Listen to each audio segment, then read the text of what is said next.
Estados Unidos. Vamos a seguir entonces en el análisis acá con Germán, que nos acaba de escuchar y nos dijo antes de ir al corte que sí, que la tiene muy difícil, Axel. Bueno, la tiene difícil en el sentido de que la provincia está también en una situación financiera muy complicada. Que si quieren nos podemos poner a discutir cuál es el origen de la situación financiera complicada de la provincia, que atravesó un proceso similar de toma de deuda, no en volúmenes que tomó el gobierno de Macri, pero un proceso similar de toma de deuda. Aquí también hay, en el bloque pasado hablábamos que hay componentes simbólicos y gestuales en la política, ¿no? Si nosotros vemos la deuda de la provincia de Buenos Aires, es una deuda menor, 250 millones de dólares, ¿no? Recordemos que hasta hace poco tiempo hablábamos de cuántos miles de millones por día el Banco Central Argentino, ¿no? Perdían. Bueno, digamos, ponían unas rondas para mantener el tipo de cambio. Entonces la pregunta es, bueno, ¿y por qué el gobierno nacional, por qué Martín Guzmán, en lugar de decir lo que dice, que es la nación no va a salvar, esa es la palabra técnica, ¿no? Salvataje es la palabra técnica, no va a salvar financieramente a la provincia de Buenos Aires? Yo creo que también en el fondo hay un gesto, ¿no? ¿Y cuál es el gesto? El gobierno nacional no va a empezar a hacer salvatajes financieros de las provincias. Esta idea del salvataje es muy mal vista en la doctrina liberal económica, ¿no? Digamos, ¿por qué un gobierno nacional tiene que salvar provincias que son fiscalmente irresponsables? No digo que sea el caso de la provincia de Buenos Aires, que pase por responsabilidad fiscal. Lo que digo es, la literatura liberal, más alineada con los organismos internacionales y demás, está muy en contra de la idea de que los estados nacionales salven provincias, comillas, fiscalmente irresponsables. Bueno, pero igualmente acá todo el tiempo Giselle, durante todas las noches, nos dice, no, lo que pasa es que si salva la provincia de Buenos Aires, después se le vienen todas las provincias encima. Exactamente. Ese es justamente el punto de esta literatura. Si vos salvás a una, ¿por qué no a dos, a tres, a 24? Entonces, me parece que el mensaje del gobierno nacional, en línea con el gobierno provincial, es: digamos, renegociemos, demos buenos gestos, tratemos de pagar algo que, como ustedes decían recién, ese algo es bastante, ¿no? Es el 5% del presupuesto de la provincia o del último presupuesto aprobado. ¿Cuánto influye el temperamento de Kicillof, ansioso, temperamental, pendenciero, en los mercados? Digo, teniendo en cuenta que además no tiene fama de buen negociador, porque no le fue bien con YPF, dijo que no pagaba nada, 10.000 millones de dólares, terminó pagando 10.000 millones de dólares, no le fue bien con el Club de París. ¿Cuánto influye en que un monto menor le esté costando tanto que los bonistas, digamos, conseguir un acuerdo? Y yo creo que por un lado está esto el factor gobernante, ¿no? Y bueno, los gobernantes en sistemas presidenciales como el argentino, el presidente o el gobernador en este caso son las figuras centrales. Entonces siempre hay un factor presidente o un factor gobernador. Y en el caso de Kicillof, yo creo que hay dos cosas ahí. Una que se vio más bien cuando quiso aprobar, digamos, este nuevo paquete legislativo que pensó que tenía el acuerdo de Cambiemos del Frente por el Cambio y al final no lo tuvo, y de alguna manera reaccionó en una situación, digamos, políticamente sorprendente para él. ¿Cómo puede ser que llegamos a un acuerdo y después no se cumple? Bueno, eso pasa todo el tiempo en política. Y después creo que tiene detrás la negociación de los holdouts de los últimos años del gobierno de Cristina, ¿no? Y esa negociación es medio rara, digamos, porque ¿en qué sentido? Digamos, porque Argentina tiene disposición a pagar. Lo que sucede, como sucede ahora, es que hay fondos que tienen mucha espalda financiera que prefieren aguantar. Entonces, bueno, Argentina en esa instancia decidió no cerrar con los fondos buitre, ¿no? Digamos, litigar, etcétera, etcétera. Ese también es un componente, una historia personal de Kicillof que puede. Pero yo creo que justamente ahora lo que es al revés, ¿no? Es tratar de mostrar una buena disposición, tratar de alinear el gobierno nacional con el gobierno provincial y hacer gestos de que hay disposición a pagar. Lo que pasa, no hay plata en este momento. ¿Cuánto hay de técnica de negociación a futuro, ¿no? Porque si hablamos de que 250 millones de dólares no es un monto alto, con el arreglo con 2 o 3 bancos, la emisión de una letra se solucionaba, pero en 24 horas. Exacto. Bueno, es eso lo que vos decís. Para mí es esto, es un juego no es una sola jugada, ¿no? Es un juego de varios movimientos. Entonces, yo creo que hay una estrategia, llamémosla así, digamos, de no ser pendenciero, de no ser vindicativo, de mostrar disposición a pagar, y en la medida en que el otro coopere, vos generás, digamos así, un mecanismo de cooperación mutua para adelante. El tema es si le creen. Y bueno, el tema es si le creen y el tema es si están dispuestos, digamos, a darle de alguna manera el premio al gobierno de la provincia de Buenos Aires ¿no? Este fondo que tiene espaldas para aguantarlo, le da, digamos así, condecora al gobierno de la provincia de Buenos Aires diciendo que es una estrategia efectiva de negociación. Pero yo creo que el futuro está...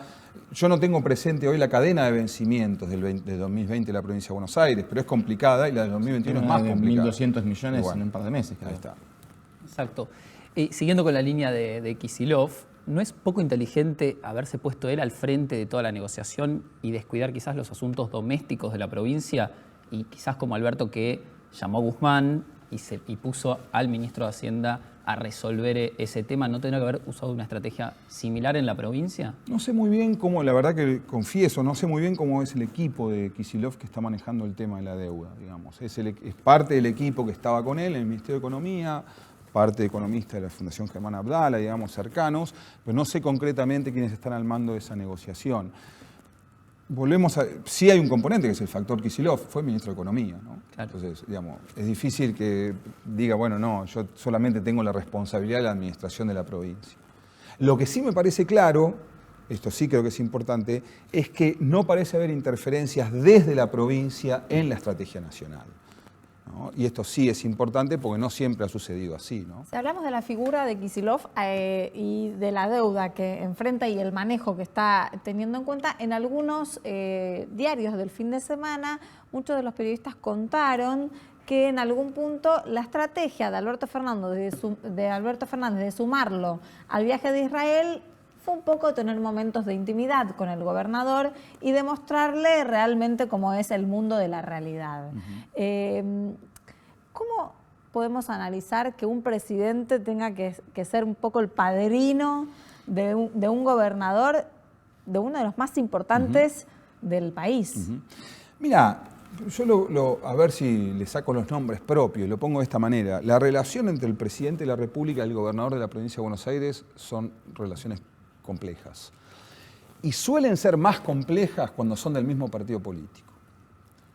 Cuando el gobernador de la provincia de Buenos Aires no es del partido político del presidente, el presidente necesita un acercamiento político muy fuerte con ese gobernador.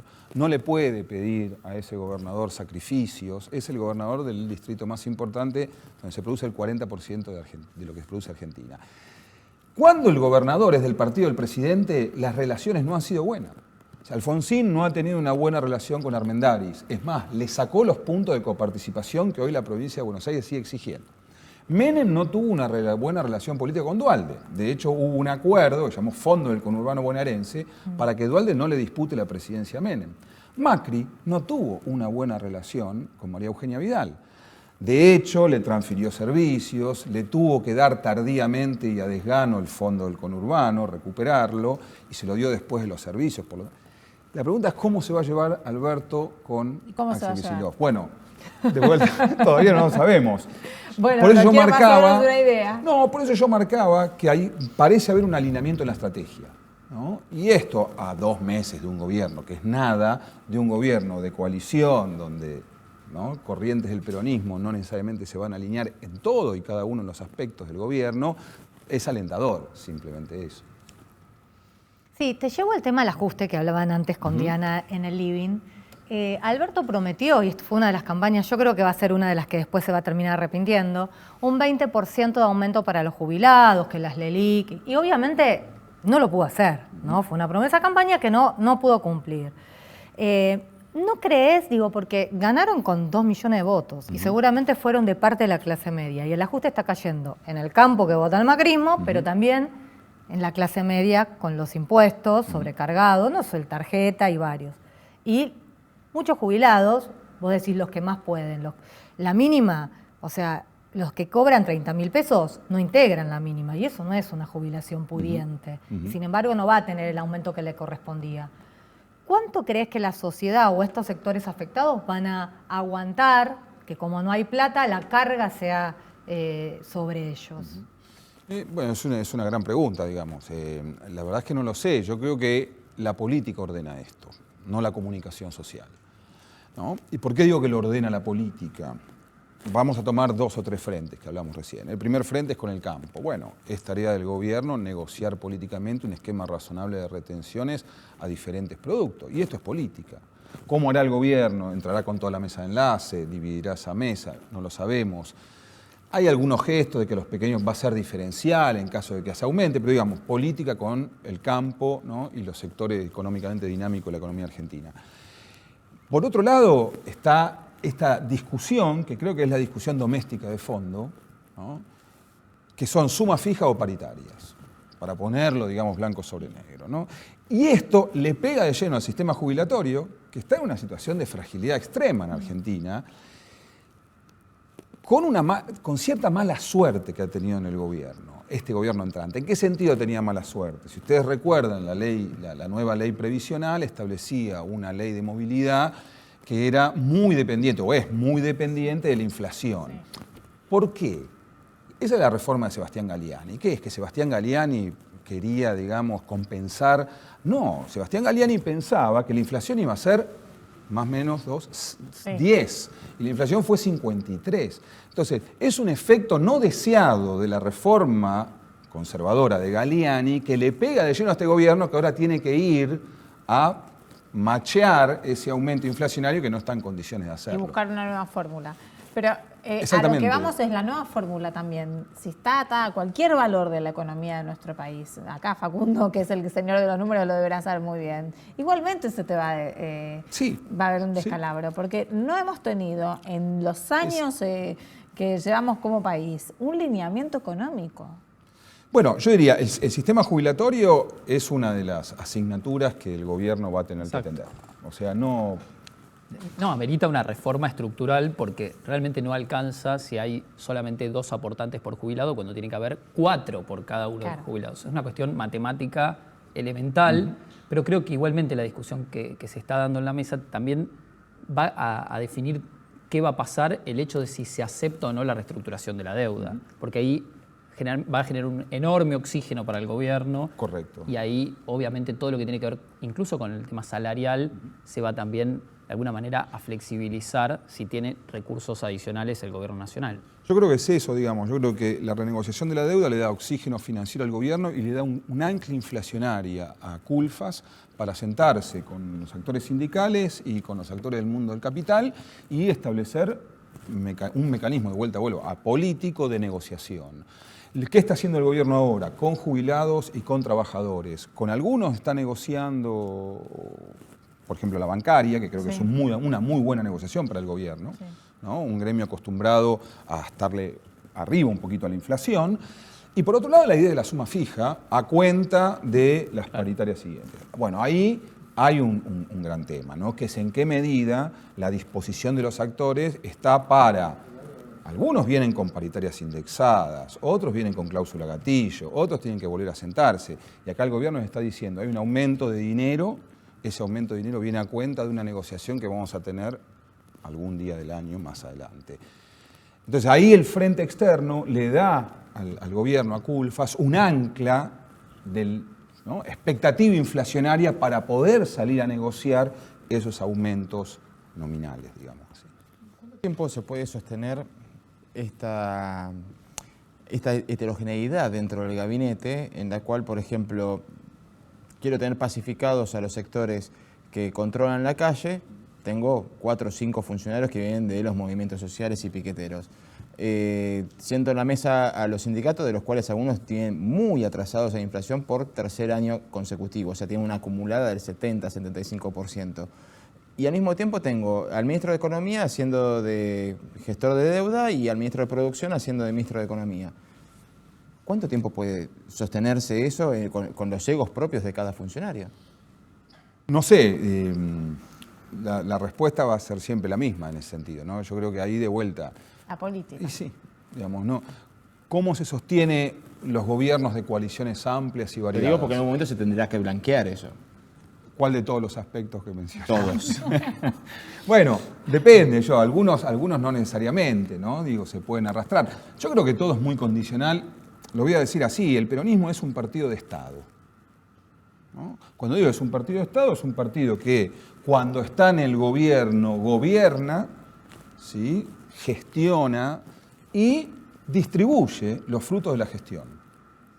Bueno, hoy está acostumbrado el peronismo a ser un partido de Estado. Estuvo fuera del Estado el peronismo durante 4 años en los distritos más importantes y a nivel nacional. Eso genera una disposición de los actores a decir volvimos al Estado. Podríamos no haber vuelto, volvimos al Estado. Entonces, esa es la, si vos querés, la buena disposición de los actores, ¿sí? Y luego es un proceso de explicación política. Igual la distribución del peronismo haciendo Estado también tiene que ponerse en análisis. Porque si ha distribuido tan bien, no tendríamos los problemas que tuvimos. No, No, estarían me los refiero- jubilados como están y el 40% de la economía en negro y un montón de cosas que no se le pueden atribuir solamente al gobierno anterior. Sin duda, sin duda, sin duda. No, Pero yo me tampoco- refería a distribución en un sentido político de la palabra, ¿no? O sea, cuando vos, tener los resortes del Estado te permite tener presencia nacional y Claro, construir claro. un partido nacional que sin los resortes del Estado no los tenés. Bueno, luego está... Yo haría la siguiente pregunta. Salgamos de este gobierno y pensemos de vuelta que esto es un gobierno de coalición en un régimen parlamentario. ¿Cuántos ministros corresponden al kirchnerismo? En un régimen parlamentario, ¿no? Donde el kirchnerismo es un partido, donde el albertismo es otro, donde el masismo es otro. Y elijamos cualquier país del mundo desarrollado que tiene un régimen parlamentario. ¿Cuánto le corresponde? ¿El 30% del gabinete? ¿El 40% del gabinete? Y probablemente. ¿Tiene el 30% del gabinete? ¿Tiene el 40%?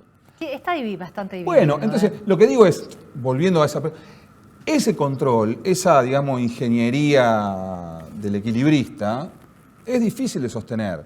Yo creo que el gobierno es equilibrado en el sentido de darle los espacios correspondientes a cada una de estas corrientes.